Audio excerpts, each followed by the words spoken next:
పాలకూర పప్పు అంటే చాలామందికి రొటీన్ అండ్ బోరింగ్ రెసిపీ అనిపిస్తుంది కదండి. బట్ నేను చెప్పే విధానంలో ఒక్కసారి ట్రై చేశారంటే trust me family will love it and demand always once more. Protein and iron packed ఈ హెల్దీ అండ్ హోమ్లీ పాలకూర పప్పు రెసిపీలోకి వెళ్ళిపోదామా మరి. హలో ఎవ్రీబడి, నేను Sujani. Welcome to my channel salt and Sujani, my daily cooking blog. నేను ఇక్కడ ఒక అరకప్పు కందిపప్పు, అరకప్పు పొట్టు పెసరపప్పు, అలాగే ఒక అరకప్పు నార్మల్ పెసరపప్పు తీసుకున్నానండి. మీ దగ్గర ఏవే పప్పులు ఉన్నాయో అవన్నీ మీకు కావాల్సిన క్వాంటిటీస్లో తీసుకోవచ్చు అనమాట.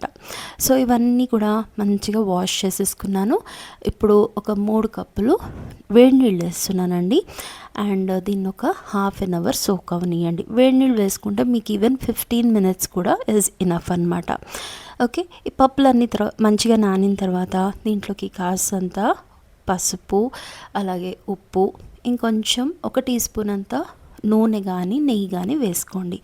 ఏంటంటే పప్పుకి ఒక క్రీమీ టెక్స్చర్ వస్తుంది, అలాగే మీకు ప్రెషర్ కుక్కర్లోంచి పప్పు అనేది పొంగకుండా ఉంటుందన్నమాట. ఇప్పుడు మూత క్లోజ్ చేసుకొని 3 విజిల్స్ హై ఫ్లేమ్లో ఉడికించుకోవాలండి. మనకి వింటర్స్లో వచ్చే ఆకుకూరలు చాలా ఫ్రెష్గా ఉంటాయండి. సో మన డైట్లో లీఫీ వెజిటబుల్స్ని ఇంక్లూడ్ చేసుకోవడానికి ఇదే బెస్ట్ టైం అన్నమాట. విజిల్ అంతా వెళ్ళిపోయిన తర్వాత ఇదిగోండి, పప్పు చూసారా చక్కగా ఉడికిపోయింది. పప్పు గుత్తుతో కానీ గరిటతో కానీ ఒక్కసారి దీన్ని కాస్త మ్యాష్ చేసేసి పక్కకు పెట్టేసుకోండి.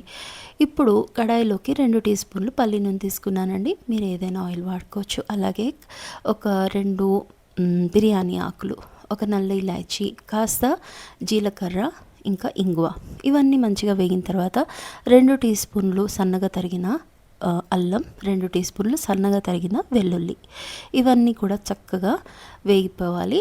ఆ తర్వాత ఒక మీడియం సైజ్ ఆనియన్ని చాప్ చేసి వేసుకోండి. అది కాస్త ట్రాన్స్లూసెంట్ అయ్యే వరకు వేయించుకోవాలండి. ఆ తర్వాత కొన్ని పొళ్ళు వేసుకోవాలి, లైక్ ధనియాల పొడి, కారము, అలాగే 1 teaspoon Kashmiri chilli powder, పసుపు, ఇంకాస్తంత ఉప్పు తగినంత వేసుకొని ఒక్కసారి ఇవన్నీ కూడా మంచిగా వేగిన తర్వాత ఒక మీడియం సైజ్ టొమాటోని సన్నగా చాప్ చేసి వేసుకున్నానండి. అలాగే కాస్తంత వాటర్ వేయండి, సో దట్ మసాలాలు అనేవి మాడకుండా ఉంటాయి. ఇప్పుడు మూత పెట్టుకొని లో ఫ్లేమ్లో టమాటా అనేది మంచిగా ఉడికిపోయే వరకు మగ్గించుకోవాలి. ఇప్పుడు ఒక 150 గ్రాములు పాలకూర ఒట్టి ఆకులండి, ఇవి నేను సన్నగా చాప్ చేసేసుకుంటాను, కాడలు అస్సలు వేయలేదు. మీకు కావాలంటే కాడలు ఇంక్లూడ్ చేసుకోవచ్చు. అలాగే ఒక సన్నగా తరిగిన పచ్చిమిర్చి వేసి మూత అస్సలు పెట్టకుండా వీటిని మంచిగా వేస్తూ పోవాలి. ఆకుకూర వేసిన తర్వాత ఎప్పుడు కూడా మూత పెట్టకూడదండి.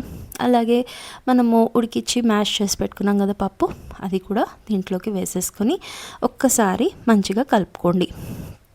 ఓకే, ఆ తర్వాత దీంట్లోకి మనం వేడి నీళ్ళు వేసుకోవాలండి. 1 కప్పు వేడి నీళ్ళు అయితే నాకు పట్టింది. లైక్ మరీ పలచగా ఉండొద్దు ఈ పప్పు, అలా మరీ థిక్గా కూడా ఉండొద్దు. ఆ విధంగా కన్సిస్టెన్సీని అడ్జస్ట్ చేసుకోండి.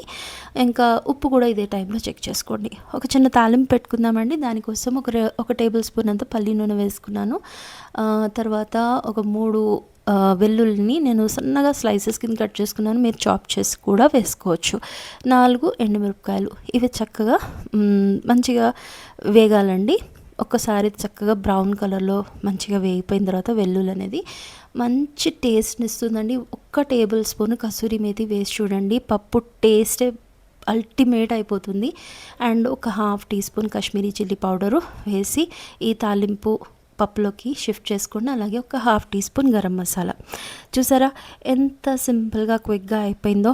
హెల్తీ డిషెస్ని ఇలా టేస్టియస్ట్ వేలో ప్రిపేర్ చేసుకుంటే ఫ్యామిలీ మెంబర్స్కి ఖచ్చితంగా నచ్చుతుందండి. వేడి వేడి అన్నం, కాస్త నెయ్యి, ఈ పప్పు అల్టిమేట్ కంఫర్ట్ మీల్ అండి. రోటీతో కూడా సూపర్ కాంబో అండి. రెసిపీ నచ్చితే నా స్టైల్లో ఒక్కసారి ట్రై చేసి చూడండి. లైక్ చేయండి రెసిపీని, అలాగే నా ఛానల్ని ప్లీజ్ సబ్స్క్రైబ్ చేయడం మర్చిపోకండి. మరో రెసిపీలో కలుద్దామండి. Thank you for watching.